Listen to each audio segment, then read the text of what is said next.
Right, 21st July. We have Ross here taking on Nathan Jones. Now, dude, this fight is a good fight for you because Nathan has been around the UK scene a while. He's got a lot more fights. It's a good fight for you because last time you ended up having a last minute. Khalid did a solid stepping in. Don't get me wrong, but that was not the fight you were looking for. At least you get another big name now to kind of really solidify yourself as one of the top UK welterweights. Yeah, that's it. I was obviously it's unfortunate to rematch Khalid, but I was hunting for these big names. I was meant to fight Lu Long. I was asking for the Craig White fight. I've accepted even since I was free. I remember I've accepted fights against like the likes of Colin Fletcher. It was like Monson Bahari. I said at the start I want to get up the ladder fast. I was just a bit annoyed that I got, obviously due to Lou broke his hand, so it's unfortunate, but absolutely buzzing for this Nathan Jones fight. Like you say, he's got a bit of weight behind his name. He's not in the best of form just now. I'm not going to look into that too much, but I think Cage Warriors want. I mean, at the moment, I feel like I've taken out like more so prospects than anything.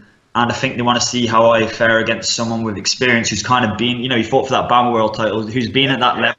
To see how I'll fare against him, but looking at him, it's going to be nothing that I can't handle. So looking forward to it. Yeah, well, that's the thing. You get to test yourself, and if say you come in and you either get a stoppage or you get a decision, either way, if you get that W, you solidified yourself as someone who can mix it with the kind of upper echelon of the welterweight division. That's the goal. Exactly, and it's got to be a title shot after this. This will be my fifth straight win on Cage Warriors. You know what I mean? I think that'll be the biggest win streak in any of the divisions, except for maybe like Jack Shaw or something like that. So that's what I'm looking at. Obviously I missed out on the title shot. They brought in some Italian dude, and obviously that Jazzamini, who's fighting for the title, fair play, got a nice win. He got the title shot. I thought I might have got the fight against Jazzamini, but I don't make the matches, so whoever they put in front of me is just going to get taken out, and hopefully, later I can get matched up for that title shot later on in the year after taking out Jones. Well, I was going to say that's the thing, because you're on the same card. You can, you get a chance on the microphone. You can get your name in there. You stamp your foot down. Jump in the cage after. I'll rip the belt off him. Square up to him, yeah. Yeah. So we're pretty much surrounded by sheep and cows, so broadband's a pretty relatively new thing up here, so we're kind of used to it. We're used to it. I was actually going to say, mate, Adam Schoen has said that you are up above the wall. You're over the wall, as it say, if you Game of Thrones term. You're up in the sticks. Now, my question is, you haven't got the strongest Scottish accent. So, people might question that. What brought you up there? Well, my mum and my dad are both Scottish. My dad's from Glasgow. My mum is from Aberdeen. So the blood's Scottish. That's I always like. I have to convince everyone. I'm like, honestly, check my DNA. I'm Scottish. But my dad's moved down. It would have been about like 27 years ago now for work, and that's where they had me. It was down in a place called Stafford in the West Midlands. So the accent is predominantly, it's not the strongest Brummie accent, but it's like kind of that Midland accent. So it was about 7 years ago now we moved back up here, so we've got like a farm in Croft. It's like a house with Dad's got a bit of land on there, so we moved back up 7 years ago, and it was always kind of the plan. I think my dad, he just obviously moved down for work. We stayed there for 2 decades almost, and then we've moved back up. So I don't think, they say whatever accent you grow up with, when you go to school and all that, that's kind of the one you stuck with. So that's kind of how. But saying that, when I go back down to England, everyone's like, "Oh, you sound really Scottish and all that," and then up here they all say I sound English. I'm kind of like, I'm an outcast. I'm like Jon Snow. Hey, I'm on the Isle of Man. Was that fast? That's nothing like that, is it? That's funny. Yeah, you know who your dad is. It's okay. Yeah. We mentioned before Edwards, Stevie Ray, Breeze. These are all recent training partners. Is this just something you're trying to do? Go around different gyms to mix it up with different guys? Is it just to obviously evolve yourself, grow your skill set? Yeah, you know what? It's kind of I think we live. Obviously, I'm SDG, but I live right up in the north. So we're pretty much secluded from anyone. So it's not kind of like, we're not really in a position where you might, if you're in Birmingham or Manchester, you've got about 100 different training partners. You've got dozens of black belts, a lot of pro MMA fighters. So I kind of like I have to make sure, at the end of the day, it's me getting in the cage against another man. I have to make sure I'm fully prepped for that kind of style opponent. But in terms of going down training with Leon and Tom, obviously, like I said, I grew up in the Midlands, so a lot of my training, that's where I first started off doing MMA at Paul Taylor's gym. So it was kind of like, it was called Team Supreme, and then that later split into pure MMA and then UTC, so obviously that was where Leon was and all that. So it's kind of like, I didn't just randomly go down there. I went down there to see some mates, and at the same time I was like, that Team Renegade, they got some of the best, if not the best, welterweights and middleweights in Europe just now. So I thought, where better to get the training in. And then obviously the training with Stevie Ray was mint as well. We've got it's almost on my doorstep. Well, a 3-hour drive to train with him. So I thought I'd test it out, and he's a real cool dude, and got some good training with him, man. So probably the best in terms of sparring partners I've had in terms of preparation for a fight. So you know what, I'm always evolving, like, physically each fight camp, but I think I'm on a whole different level in terms of skill set for this fight as well. And I'm looking forward to showing that July 21st. I don't know how Tom Breeze ever made welterweight. Oh, he's massive, man. It's ridiculous. I remember that when I first ever trained with him, he was, I think he's a year or two younger than me. So I remember I first trained him, I was like 19, he was 17, but he had a lot of weight behind his name, coming up through, like, there's a show called Armour that Mark Goddard used to run, and he had a lot of weight behind his name. But I always remember it's almost like, I don't want to get too fanboy now, but he almost got like a Michael Phelps type build. He was like a swimmer's back, and he's about 6'4". He looks about 6'5" because he's got a good posture and all that. So God knows he looks a big middleweight, So yeah, exactly. That's I remember when I met him. I went, I just couldn't help it. Just blurred out. I went, how the fuck do you make welterweight? I just couldn't help it. Like, just couldn't believe it. I'm glad he's at middleweight. Glad he's at middleweight anyway for his health. Yeah. So I was gonna, I've got to mention this. Obviously, people will see this visually as well. Little bit of ink there, Sunshine. Is that a power ink work? Is that? No, I've had a few people say that. It's very much like a Roman eagle. Not to be confused with a Nazi eagle. A few people have said it's definitely a Roman eagle. I just quite like the whole, like, Roman theme type thing. I like Caesar, the organization, obviously. The whole, like, gladiator type thing. As a lot of people have got. So I quite like that kind of that era as you could say. So big fan of all that stuff. So I've got, like, the Praetorian helmet. Yeah. Veni Vidi Vici. Some things that are meant to look like olives there. They look pretty cool. A bit of fear and the Roman eagle. I was going to say, because mate, it looks like your para. It looks like your para emblem there, mate. I was thinking, hang on a minute. I don't think the paras are up in that far way up in the sticks. Nah, definitely not. Nah, them guys are beasts. I wouldn't like to try and claim credit for that at all. Trust me, mate. It's ruthless, the training. Like a 10-mile yomp. It's with your Bergen, your weapon, and boots. It's just not. There's nothing fun about it. It's something else, mate. It's an experience to do. I struggle climbing up some of the Monroes around here. We've got Ben Wivis, and I'm like, I don't, I'm thinking surely I'm physically fit enough, but it's more so you'd be able to tell me the mental side of things. You're like, well, this stuff, right? You've got to block it out. You've got to tell yourself it doesn't hurt. It's the best phrase is it's synonymous, isn't it? Pain is temporary, winning lasts forever. Exactly. I like it. A lot of people quit. A lot of people quit, and the problem with quitting is it sticks in your head. It stays with you. Just that one moment you've quit. Yeah, you're 60, 70 years old. You'll still sit there and go, mother, my God, but if you don't quit, even if you don't win. For example, let's say it's a fight, and you go to a distance, and you basically gave it everything. You just left it all in there. But at least in 50 years' time, you won't go, ah, man, you know, you still feel some kind of accomplishment. But if you quit, like, how many times have you seen it yourself? Especially, you see it on a lot of fights, on the regional scene too, where there's guys that will get in a bad position and they'll just give their neck. Yeah, they want a way out. They want a way out, you know. Let's, you know, look at that Chalmers joke of a fight on Bellator.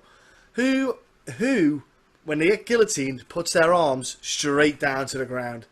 No one. Yeah, I saw a highlight of that. I didn't see the full fight, but I heard some stories about it. I heard some stories.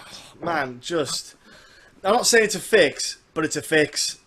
It's just the only way to describe it, mate. It's absolutely shocking. Like, I can't get back down to 170. There's no way I can get back. But I would do it just to, I would do it. I'd somehow make it just to get him. I'd love to get my hands on him. Would you love that scrap? Would you?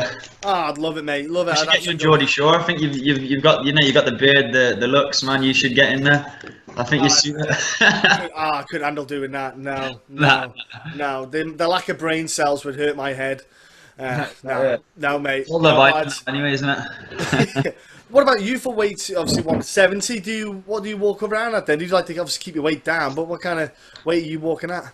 I think, you know, I usually walk around 90 or really high 80s. Say maybe 8 weeks out, and then you know, I'm getting a lot more efficient with the water cut now in terms of, like, I know how my body reacts. Because I used to panic as I was in my first few professional fights. I don't say panic, but I used to deplete my food and my carbs a bit too early. So I used to diet too much, and then obviously you start to lose the muscle and all that.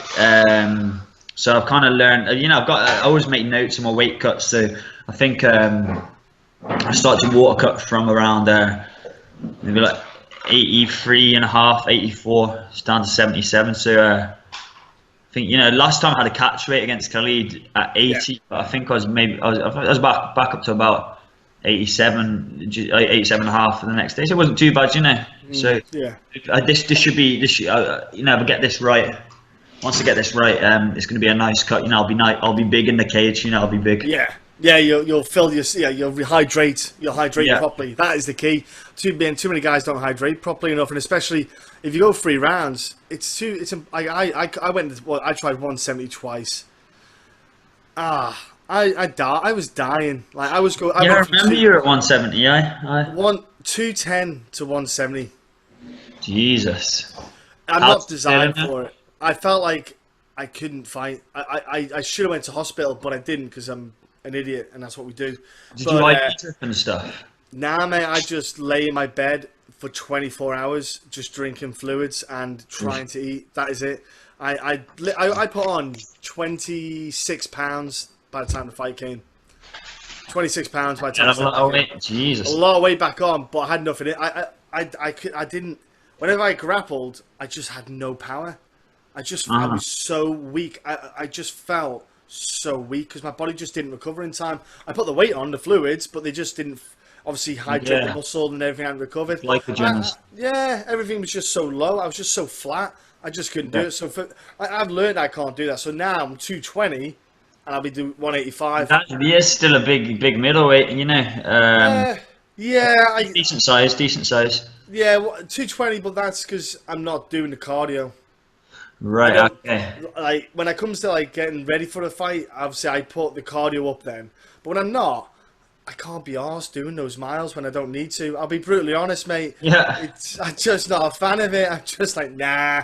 When's my fight? 8 weeks. I'll start doing it then. So then, you know, my cardio's grappling before then. You know, or hitting the bags and stuff like that. But mate, road work and all that. Yeah, that just sucks, man. Just rubbish. Absolutely pantsing, let's be honest. It bores me running, mate, but I get bored. Like, I can walk with a bit of music, but running just bores me. I don't know about you, but, you know, I don't really do too much anymore. Bad for, like, the back and the knees as well. I don't know. Yeah. There's running techniques, but a lot of my knees. I do hill sprints because it's lower. It's a lot less high impact on the joints. It's very low because you're going up the hill, and that's about all I do. I'll do like about a mile light jog to warm up, and then go to do the hill sprints and just thrash it. Nice. But that's because, like you say, well, you think about it, when you're doing sparring, you're wrestling, jiu-jitsu, your joints are just getting contorted, impact. Well, running, it's just another form of heavy impact on the joints. Yeah, and all these sparring sessions and all that, you know, that's cardio as well. I actually remember talking about Breeze. He actually put up a status and he said, in terms of, like, he was saying people killing themselves in strength and conditioning sessions, he says he gets a lot of his conditioning out of just like a solid, hard, heavy bag session, you know, as long as you push yourself, which is true, you know, because it's kind of like, it's easy to go tit for tat in a heavy bag, but if you've got someone there and they're like, you're working hard on that heavy bag, it's not budging. That's that's a hard bit of cardio, isn't it? Yeah, like Tabata training, that's a good one, isn't it? Just thrash yourself on Tabata. Yeah, just go all out. And yeah, that would just wreck you on a pad work. It kills me. Like, Tabata training is one of the worst. Absolutely thrashes me. And no matter how much I do it, it's still horrible. Yeah, it's just hard work, isn't it, man? No one really likes it. No. Now, your recovery, though, you started hitting that CBD oil, I see. Yeah, the CBD. Yeah, how are you finding that then? Because I've not tried it yet, but I've heard quite a lot of praise from a few people. Yeah, I think, you know, it's kind of, I like it for, in particular, I've got two strengths. I've got, I think maybe the strongest one I've got from Phil Supreme is like maybe a 65% or something like that, or 70. But I like it. I like using it after a hard sparring session. You know, I don't know about you, but I was like, you know, after a sparring session, I get home and like I eat, and then I'm lying in bed and I still got a bit of a buzz on. You know, I'm kind of like, I'm thinking about what you just did, yeah. Should have done what, you know, how it's going to work in a fight, and I find that the CBD it just shuts the muscles off, you know. So you kind of like, you're still thinking, but your body's relaxing rather than being like, you know, all tense still, ready to get your body's still working, you know. So I do like it, you know. And like I said in the wee promo video, any edge you can get in the game is welcome, you know. And that's all these little bits. If you can get a lot of different things which are giving you that extra 1% advantage, it's all going to add up, isn't it? It is, mate, and that's why I won't lie, I'm using all fighters like yourself. That I asked them, I go, what do you think? I'm not using it yet, so I'm using all you guys like as a reference. I'm like, I don't want to buy it yet, and then a lot of people are giving praise to it, so I'm like, all right, okay then. You get sponsored by it, man. I'm sure you put the shout out there. Hey, look, I need to. I should do it, man. I know I need to sort something out. Yeah. Mate, I can't wait for the fight card itself. The Cage Warriors card is going to be awesome, buddy. But I saw your fight and I was hyped up. I should have had you on the podcast sooner. I'm just absolutely pants. You know what my problem is? I forget. I see the fight and I go, awesome. The fights are happening. I see like your fight. Then what I do is other fights pop along and I forget. And then it gets to fight week and I go, oh no. Forgot to invite. I'm terrible. I'm absolutely terrible for it. I've got my act together this time round, so I've got you on finally. But mate, before I let you go, before I let everyone else go off and do whatever they're doing in life, how can they jump on social media, man, and give you a little follow? Social media, Facebook. I've got my MMA page. You know, I try to keep away from doing too much of the MMA on my personal page. People get sick of me, but yeah, I've got Ross Houston MMA. If you search Ross Houston MMA on Facebook, you know, share the love, give me a wee like. You know, you can stay up to date with my just the usual, you know, training, fight news, your mandatory sponsor posts and stuff like that. Instagram, I think it's like Ross. What have I got? Hitman Houston 90 on Instagram, and Twitter is. You know, is that? I'm not sure. I'm getting confused now. No, Twitter's Hitman Houston 90. If you just search Ross Houston 123 on Instagram, you'll find me. Or just message me on one of them, and I'll sort you out if people are that desperate to. Yeah, it's Hitman Houston 90 on Twitter.